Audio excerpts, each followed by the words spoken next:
तुम्ही आता 10वी झाले तर विद्यार्थ्याने प्रत्येकाने आपल्या मनामध्ये ठरवलं असेल तर आत्ताच ठरवून घ्या की मला कोणत्या शाखेला जायचं आहे. आर्ट्स, कॉमर्स, सायन्स किंवा व्होकेशनल, ते 4 शाखा आहेत. तर या कोणती शाखा मला घ्यायची आहे, मला कोणत्या माध्यमातून शिक्षण घ्यायचं आहे हे आपण ठरवलं पाहिजे. त्यानंतर मला कोणत्या शहरामध्ये, कोणत्या गावामध्ये, कोणत्या ज्युनियर कॉलेजमध्ये ॲडमिशन घ्यायचं आहे. यामध्ये एक मी सुचवेन, ज्युनियर कॉलेजमध्ये ज्या ज्युनियर कॉलेजमध्ये आपल्याला ॲडमिशन घ्यायचं आहे तर त्याची एक यादी करा. एकाच ज्युनियर कॉलेज धरून बसायचं नाही, यादी करा. माझा पहिला प्रेफरन्स या ज्युनियर कॉलेजला आहे, हे ज्युनियर कॉलेज मला नाही मिळालं तर हे चालेल. अशा प्रकारे एक 10 ज्युनियर कॉलेजची आपली यादी केली पाहिजे. आणि या ज्युनियर कॉलेजमध्ये मला या शाखेमध्ये या माध्यमासाठी ॲडमिशन घ्यायचे हे आत्ताच मनाशी पक्क करा. यासाठी पालकांनी विद्यार्थ्यांना मदत करावी की कोणती शाखा घेतल्यावर काय होतं, त्यानंतर पुढे करिअरच्या संधी कोणत्या आहेत आणि त्यासाठी आपण त्या दृष्टीने आपण तयारी करून मनामध्ये पक्क करा. इयत्ता 11वी मध्ये ॲडमिशन घेण्यासाठी काय लागतं, जे जनरलमध्ये आहेत त्यांना हे 2 डॉक्युमेंट लागतात, मार्कशीट आणि LC.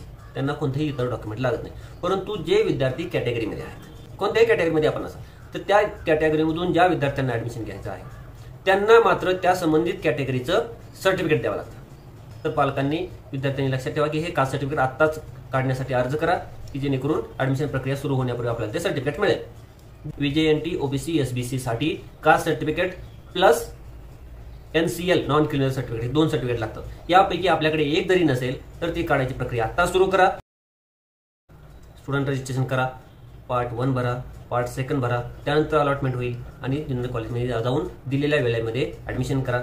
याच्यामध्ये यामधल्या प्रोसेसमध्ये आपल्याकडे सर्व जे डॉक्युमेंट आहेत ते अपलोड करा. ॲडमिशनच्या वेळेस ओरिजिनल डॉक्युमेंट्स दाखवा, आवश्यक फीस भरा, या सर्व गोष्टी आहेत. तर आता आपल्याला काय करायचं आहे, स्टुडंट रजिस्ट्रेशन करायचं आणि पार्ट 1 भरून घ्यायचा. आपला फॉर्म लॉक करायचा. लॉक केल्यानंतर आपला फॉर्म व्हेरीफाय होणं महत्त्वाचं आहे. त्यासाठी आपल्याला फॉर्म व्हेरिफिकेशन आपलं झालं आहे किंवा नाही हे आपल्याला डॅशबोर्ड लॉग इन केल्यानंतर डॅशबोर्डवर दिसतं, form verified, form locked but not verified, verified और ऑटो व्हेरीफाईड. सेम आपला फॉर्म पार्ट 1 भरल्यानंतर तो फॉर्म गायडन्स सेंटरकडून, आपल्याजवळ गायडन्स सेंटर कोणतं आहे त्यांच्या मार्फत, गायडन्स सेंटरची लिस्ट पोर्टलवर आहे, आपला फॉर्म व्हेरीफाय करून घेणं आवश्यक आहे. ज्या विद्यार्थ्यांच्या 10वीची शाळा ऑनलाईन एरियामध्ये आहे त्यांना त्यांच्या शाळेमधूनही फॉर्म व्हेरीफाय करून घेता येतील.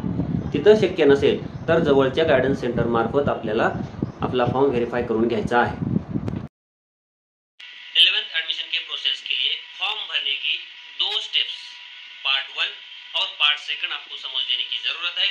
पार्ट 1 में स्टूडेंट रजिस्ट्रेशन करना है. स्टूडेंट रजिस्ट्रेशन के बाद आपकी बेसिक डिटेल्स भर के आपको फीस भर के आपको फॉर्म लॉक करना है. उसके बाद अगर आपका फॉर्म डैशबोर्ड पे नॉट वेरीफाइड आ रहा है तो आपको नज़दीकी गाइडेंस सेंटर से आपको आपका फॉर्म वेरीफाई करा के लेना है.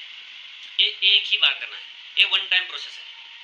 ये आप फॉर्म कभी भी अनलॉक करके उसमें चेंज कर सकते हो, लेकिन जब भी आप फॉर्म पार्ट 1 में चेंज करेंगे तब आपका फॉर्म फिर एक बार वेरीफाई करा के लेने की जरूरत पड़ेगी.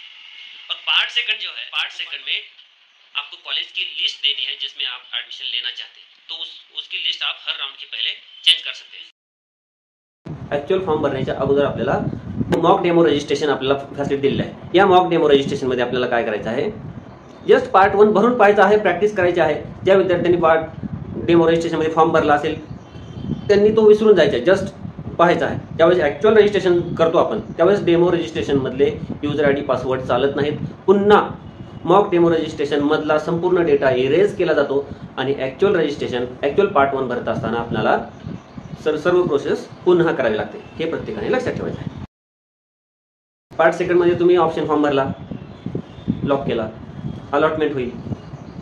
पहा राऊंड कशा पद्धतीने चालतो. ऑप्शन फॉर्म भरला, लॉक केला, अलॉटमेंट होईल. अलॉटमेंट झालं की तुम्हाला ॲडमिशनसाठी वेळ दिला जाईल 2-3 दिवस. त्या वेळेमध्ये आपण कॉलेजमध्ये जाऊन ॲडमिशन घेणं आवश्यक आहे. जर आपण ॲडमिशन नाही घेतलं तर त्या राऊंडचं आपलं अलॉटमेंट कॅन्सल झालं, आपल्याला पुढच्या राऊंडला पुन्हा ट्राय करावं लागेल. तर हे या स्टेप्स आपण लक्षात ठेवायच्या आहेत. प्रत्येक ॲक्टिव्हिटी टाइम टेबल मध्ये दिलेल्या वेळेप्रमाणे करा.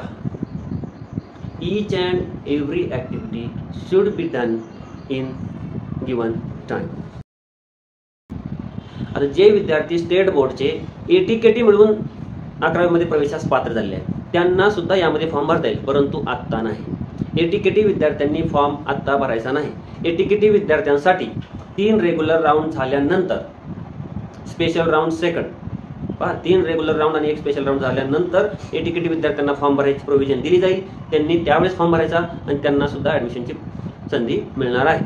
त्यामुळे एटीकेटी विद्यार्थ्यांनी आता सुरुवातीलाच आपला फॉर्म भरून चूक